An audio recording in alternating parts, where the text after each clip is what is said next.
siguro, di ba? Because we'll have our review.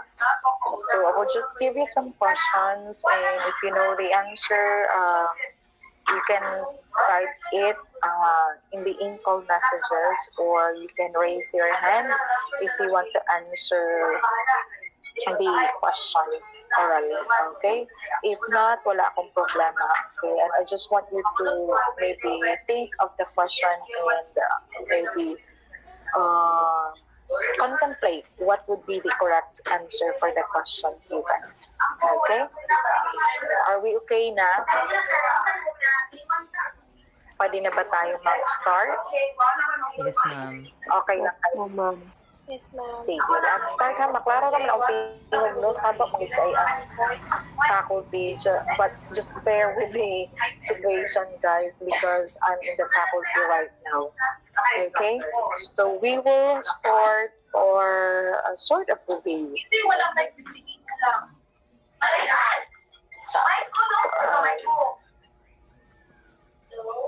Okay. Sige, as what I've said last time, I don't know if I told everybody that if we could give a run through about idealism and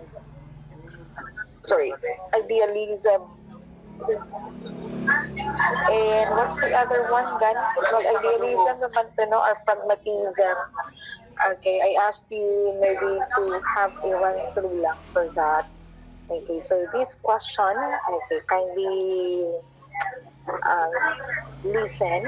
Which philosophy proclaims the spiritual nature of a man and stresses that the human spirit, soul, whether or mind, are the most important elements in life, and that true good and beautiful are permanently part of the universe? Is it essentialism, realism, perennialism, or idealism? What would be the answer? Which philosophy proclaims the spiritual nature of a man and stresses that the human spirit, soul, or mind are the most important elements in life? Anyone? Ay nakabalo? Okay, idealism. Okay, idealism is the correct answer. Okay, we're doing fine. Okay, next question. Okay, thank you for the answers. Another question. All learning should center on the child's interest and needs. The school should be a pleasant place for learning, and this philosophy emphasizes on the child as the learner and not on subject matter, and it stresses on activities and experience rather than on textbook. Is it progressivism, perennialism, pragmatism, or constructivism? Okay, progressivism. Great, that's correct. Okay, another one. Teacher Maria sees to it that her classroom is clean and orderly, so her pupils will less likely disarrange seats and litter on the floor. And which thought is her action based?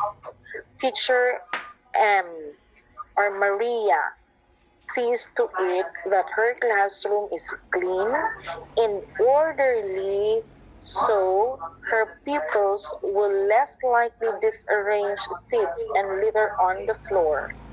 Is it existentialism, reconstructivism, progressivism, or behaviorism? Not progressivism. Any other answers? Behaviorism. Yes, that's correct. Behaviorism. Okay, another one. Now, which interesting group of theories believes that the human being is the creator of his own essence? He creates his own values through freedom of choice or preference. Is it individualist, humanist, reconstructionist, or existentialist? Existentialism. Okay, so existentialism or existentialist. Good. Okay, moving forward, Teacher Sally is of the thinking that from the very start, students must be made to realize that study is indeed hard work. To which philosophy does Teacher Sally adhere? Teacher Sally is of the thinking that from the very start, students must be made to realize that study is indeed hard work. So, what philosophy is that? Is it progressivism, essentialism, reconstructivism, or perennialism? Anyone? Perennialism? No. No. Yeah, we have essentialism. Okay, so gusto niya na matutunan ng mga bata or yeah, na importante ang pag-eskwela para makatap up. Realize that study is indeed a hard work. So she wants her students to realize na ang pag-study talaga, it takes a hard work or is a hard work. Okay, let's move forward. Ay, excuse ma'am, unsay answer ato Now, ma'am? so yung answer ato guys, essentialism. Okay, this one.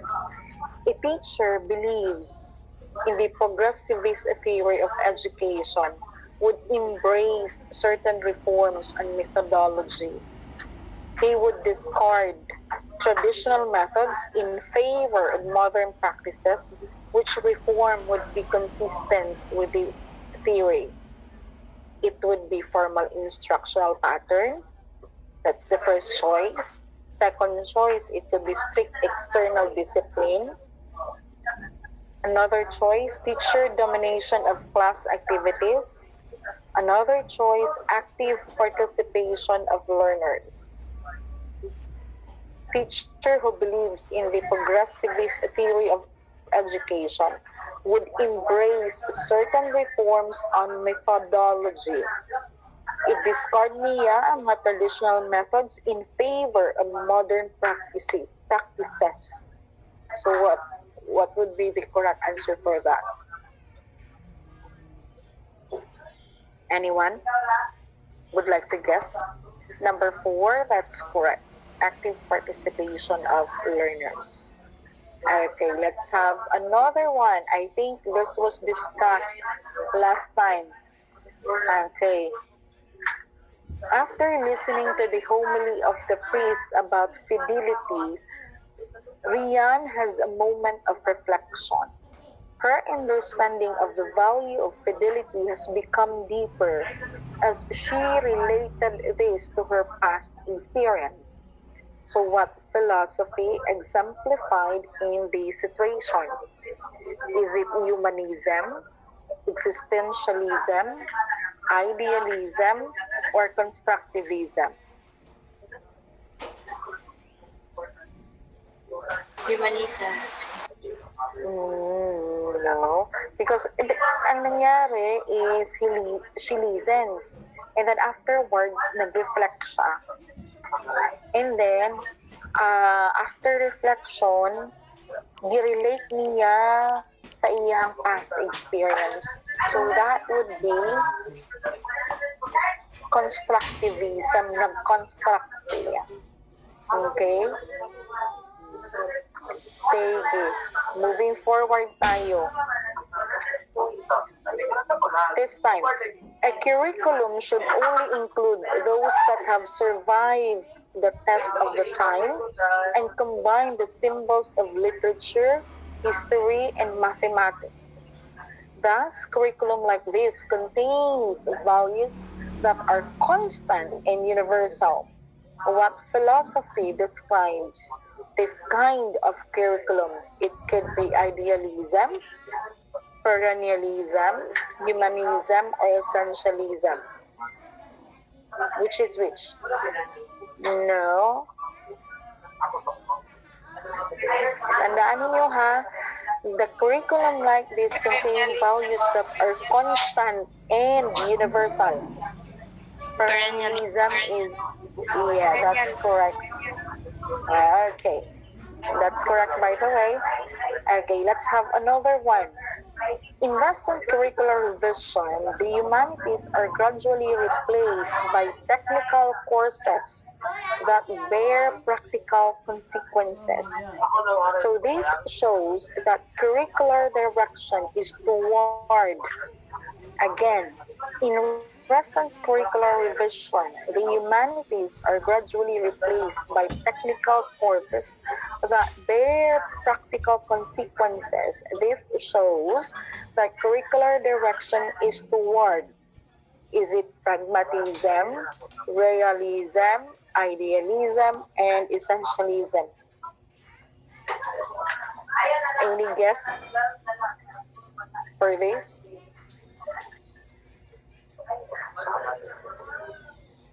Pragmatism, that's correct. Okay, duya ka. Di naman na mo kinahanglan magkuhan, Ruby. Kaya naman ay kaayo. Okay, so moving forward, this one. To understand the message from his or her students, the teacher must listen not only to what his or her students are saying, but also to what they are not saying. So this statement emphasizes what philosophy. Is it behaviorism, constructivism, linguistic philosophy, or humanism? Okay, linguistic philosophy, not philosophy sa linguistic philosophy. Okay, very good. Okay, we're doing fine. Okay, eto. Now, the learner, okay, sorry. Which of these activities indicates that teachers value their status as role models? Which of these activities indicates that teachers value their status as role models? First, accomplishing learners' report card, holding on to their job despite the difficulties, being popular in order to get promoted, and upholding the code of ethics. Which of these activities indicates that teachers value their status as role models? Two. Okay, the answer correctly, Rico. We have four, meaning you are upholding the code of ethics. Okay, we're doing good. Moving forward tayo. Ha?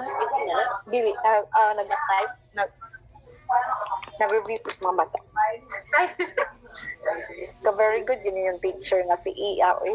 Ambot na lunch. Number 84, letter B. Sa mura ka.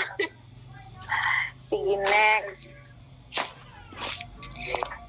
Which of the following statements is correct? Teaching profession mean of earning to have a decent living. Teaching profession is the noblest profession. Teaching profession can be used in soliciting funds for personal gain. Or D, none of the above. What would be the correct answer for this? Okay, we have number 2. Okay, thank you for that. Letter B. This one, a teacher herself as teacher only. Okay, a teacher herself as teacher only. What does this imply? The teaching profession is not a very significant one. The teaching profession is the lowest paid profession. She must have been forced to pursue a career in teaching. She takes no pride in the teaching profession. Answer? Anyone?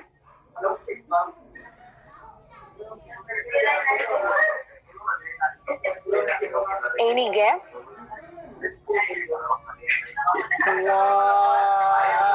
no. Okay, Culinaris got it. The correct is When you say, di ba, as what I said, one time, last time, that sometimes we just introduce ourselves, I am just a teacher. So, if you say that, for sure, you don't have pride for your profession or of your profession. Okay, so, yeah, that's the correct answer, by the way. Okay, let's move forward.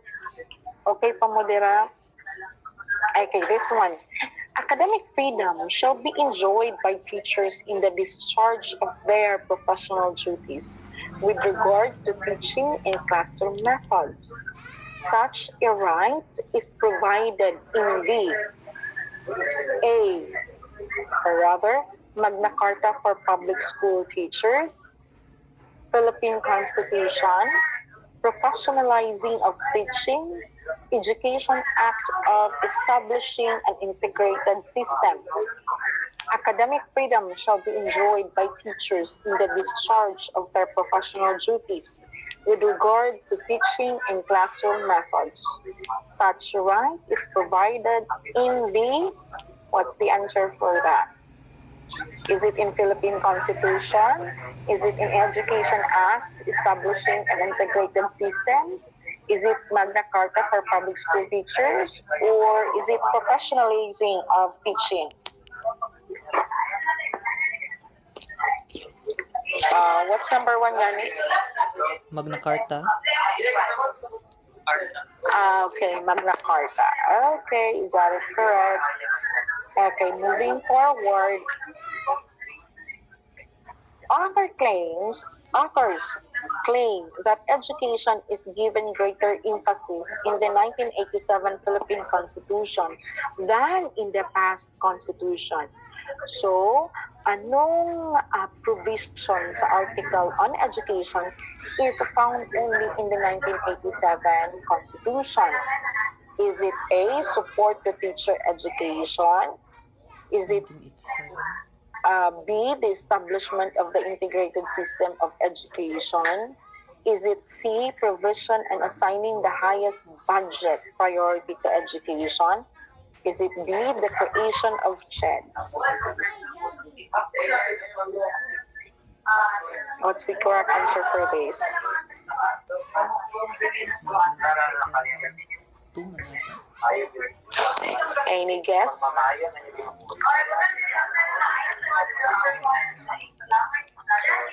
Doon ito sa yung sa 1987 Constitution, Gani. Remember? Ang first, last time nag-quiz ako nito, sabi ko, dapat bigyan ng budget yung sa teacher of education. Second to the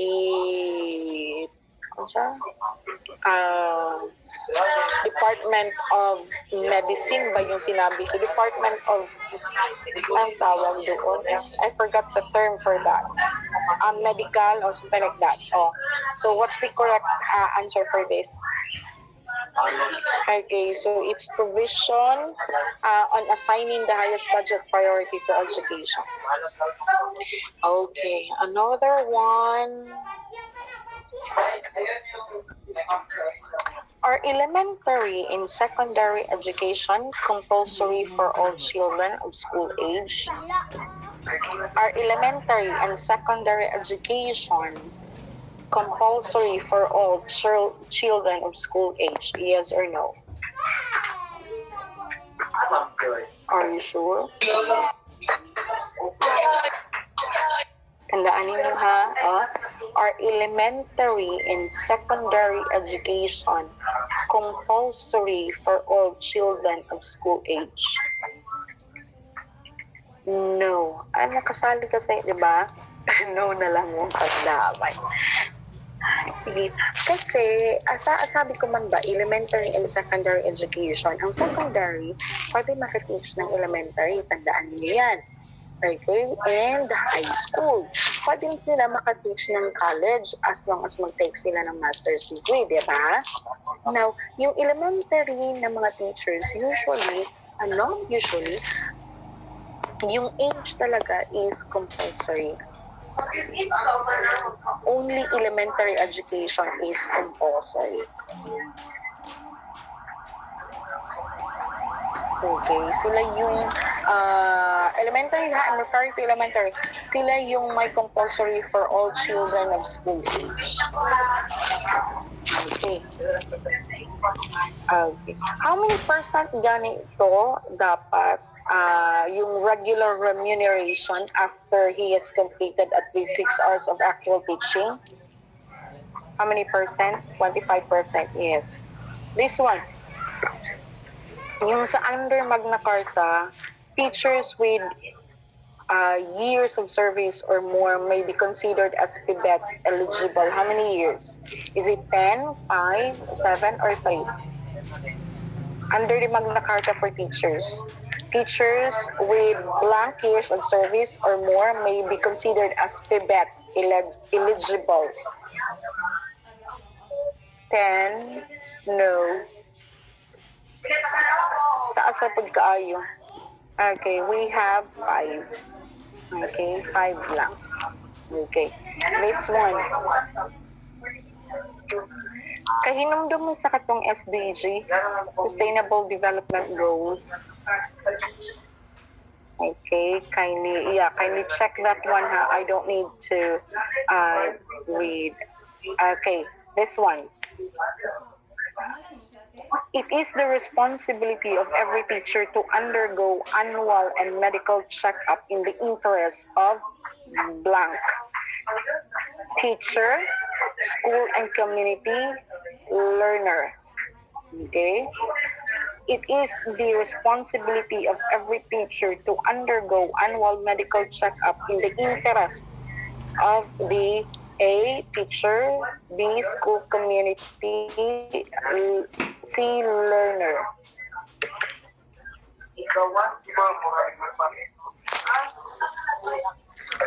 Anyone? Pili kayo. B, school and community lang ba?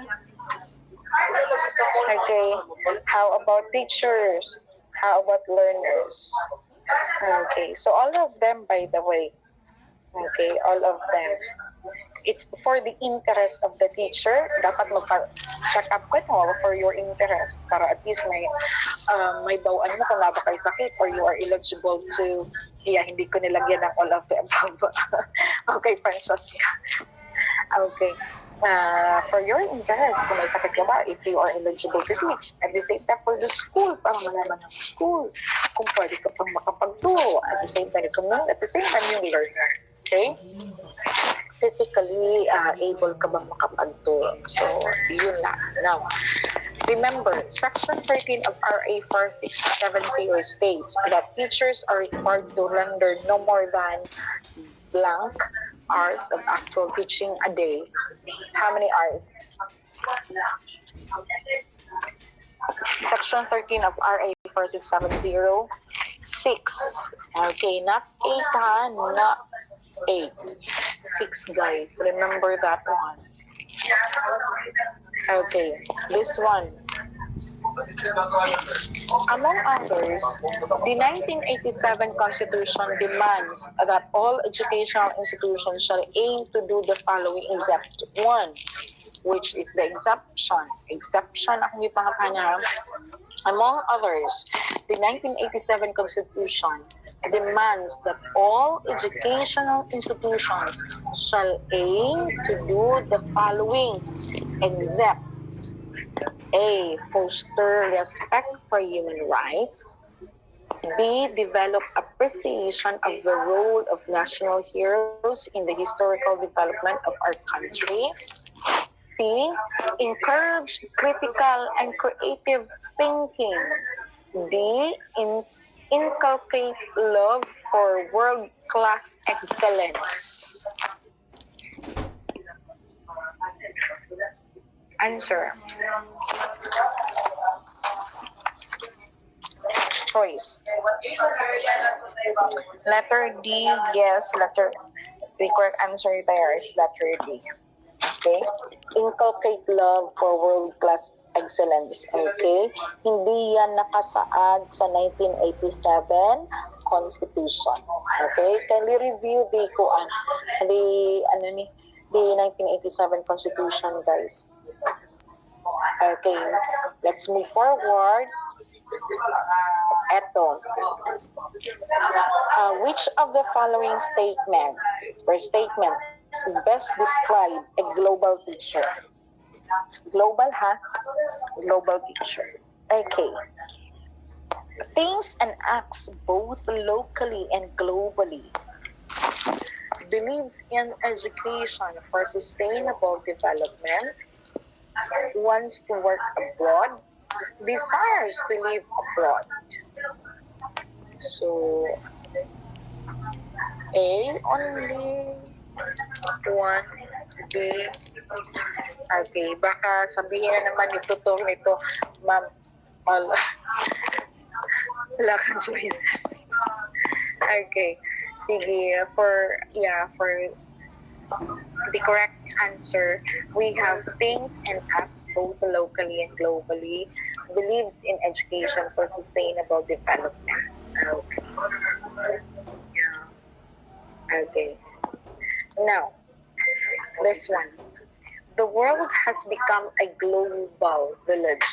What sound practice is expected of teachers? Again, the world has become a global village. What sound practice is expected of teachers? Is it ethnocentrism? Is it sinocentrism? Is it culture shock or cultural diversity? The world has become a global village. What sound practice is expected of teachers? Is it culture shock? Next, ethnocentrism. Next, sinocentrism. Or cultural diversity, which is the right answer for this. Okay, for the, that is cultural diversity. Okay, move forward tayo. We're doing fine, by the way. This one.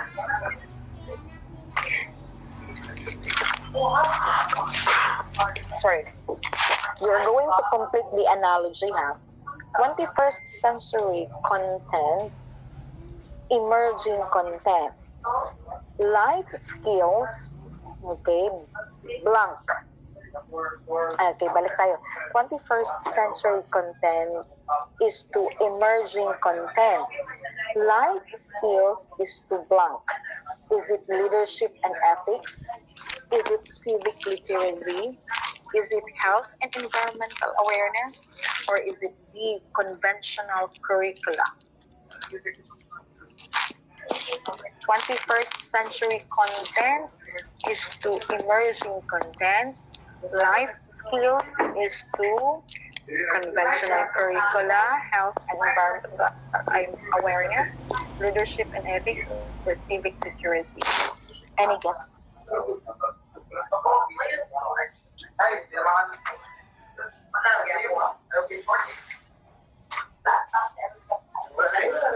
Wala yung mag-guess? Listen. Okay. 21st century content is to emerging content. And then life skills, blank, is to blank. Is it conventional curricula, health and environmental awareness, leadership and ethics, and civic literacy? What would be the answer for this?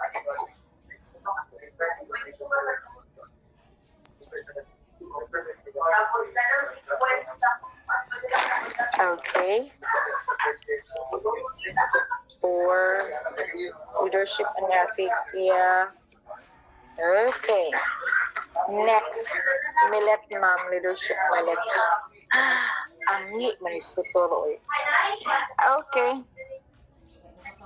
Let's move forward. Okay. Teacher M is a local Filipino teacher.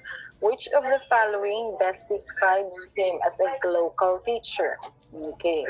Teacher M is a local Filipino teacher. Which of the following best describes him as a local teacher? Both of his parents are Filipinos. He understands respects and tolerates the diversity of cultures inside his classroom. He demands and upholds uniformity of practices and beliefs. He finished his education degree in the Philippines. Kirby, are you sure? Okay, think of it. A local teacher. So, dapat ang local teacher unsa dapat siya. Okay? Next. The teacher who spends more than what is earned, thus becoming vulnerable to loan sharks, lacks. The teacher who spends more than what is earned, thus becoming vulnerable to loan sharks, lacks media literacy, eco-literacy, cyber literacy, or financial literacy.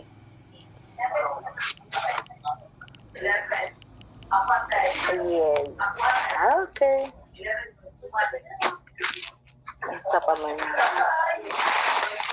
Sayo naman dahil ni guys, kaya rin yung kini. If the teacher is emphasizing the development of learners' competency to transform knowledge into innovations in job creation, what pillar of education does she or he is actually promoting?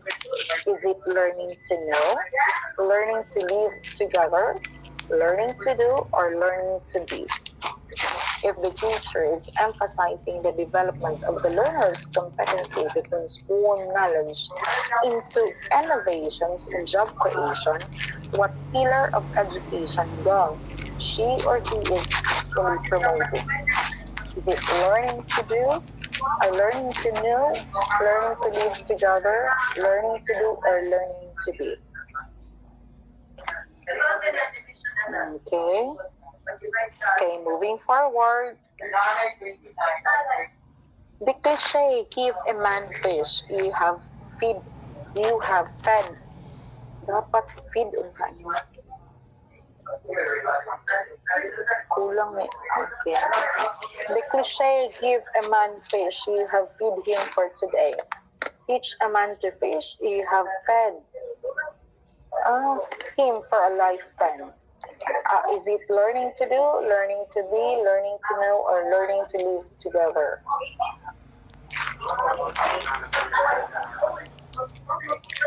Learning to do, learning to be, or learning to know, or learning to live together. The cliche, give a man a fish, you have fed him for today. Teach a man to fish, you have fed him for a lifetime. That would be, okay, kayo na mag-isip. Learning to live together.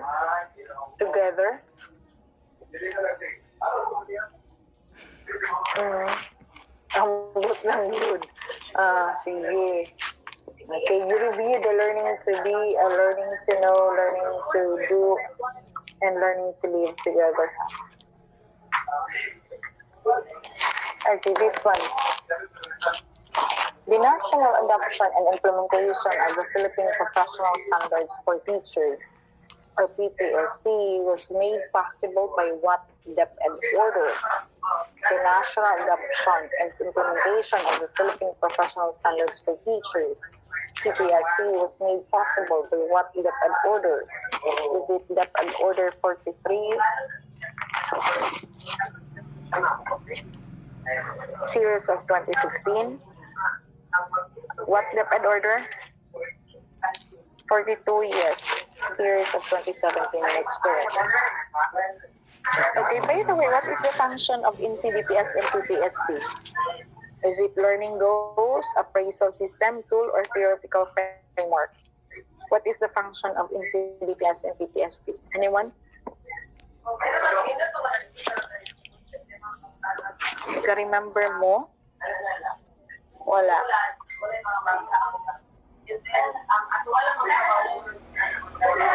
What is the function of NCDPS and PPST? Is it a tool, Is it an appraisal system? Is it a theoretical framework? Or is it a learning goals?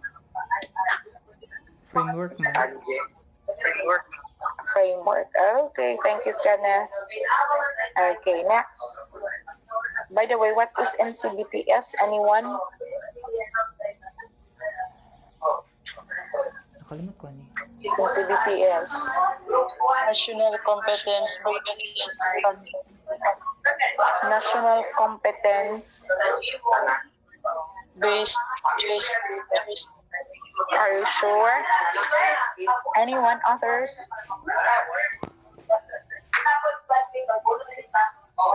Kapit na to siya. National Competency-Based Teaching. No. National Competency-Based Teaching. Teacher Standard is... That's correct, sumugoy. Okay. Kuha. Okay.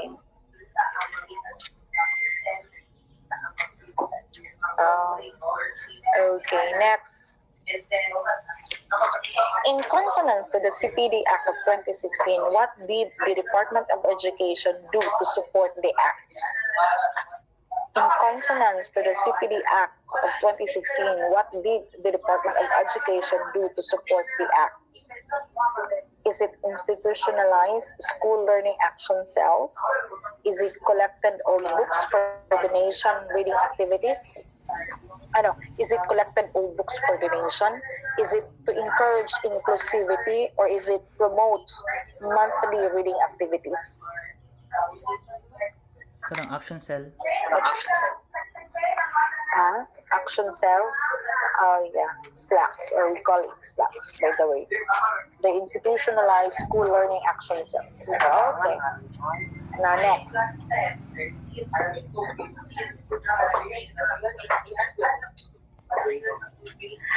What do the CFT, C, PQF, and PPST assure the stakeholders of? What do the CFT, C, PQF, and PPST assure the stakeholders of? A. Teacher disposition. B. Teacher quality. C. Quality teacher. D. Teacher decision. A. Teacher disposition. B. Teacher quality. C. Quality teacher. Or D. Teacher decision. Quality teachers. The answer is the quality teacher is incorrect, by the way. So yeah, kindly check that one. What do the CFC, PQF, and PPST assure the stakeholders of? CFC. Okay. Country for This one. What domain in PPST develops critical and creative thinking and or other higher order thinking skills through applying varied teaching strategies? Is it in domain 5? Is it domain 4, domain 2, or domain 1? What domain?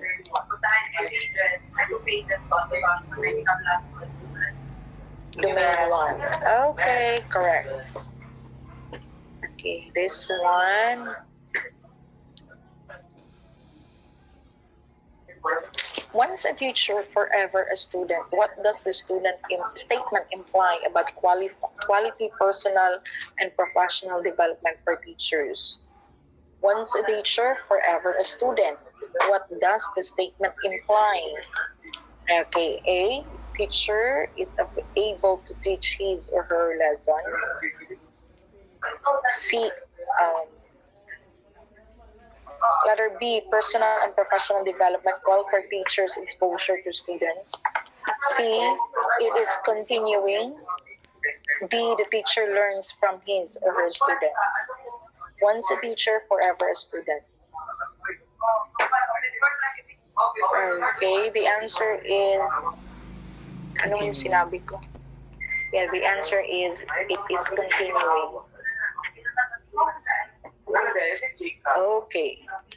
Yun lang man, guys. By the way, what is the main function of philosophy of education? Anyone?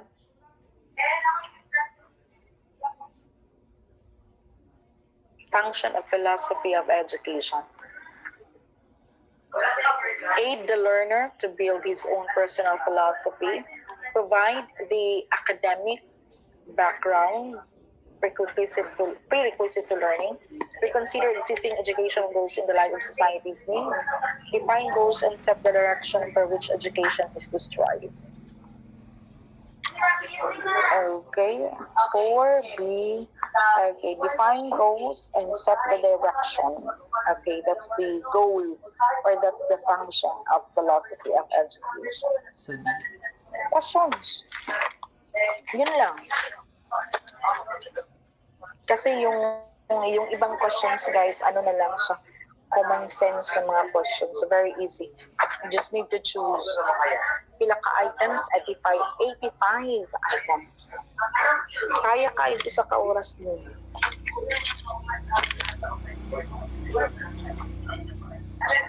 Okay, walay essay. Hago ka mag-check og essay. Pila mo ka book sections? 8 sections. Nanyo, mo i-check og essay pandamay. Hago kay magbasa ka na lang gani activity ninyo. Maabtan ko 3 days og chinek ano. Dili galing. Wa joy answer key guys. Kay girambol na ko ha. Kay kung ihatag na kung answer key sa inyo ha.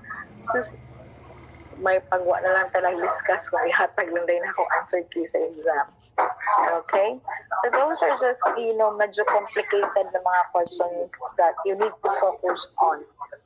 Other questions are just very easy. You just need to think critically as much as possible. Dili kayo magtanaw sa ato or magtanaw sa katapan. Sayang nga 60%. Sayang, Jokes. Okay, by the way, ayaw mo kalimot ha na 60-40 na baya. Basing magsalig mo guys. 60-40 na. Okay? Verification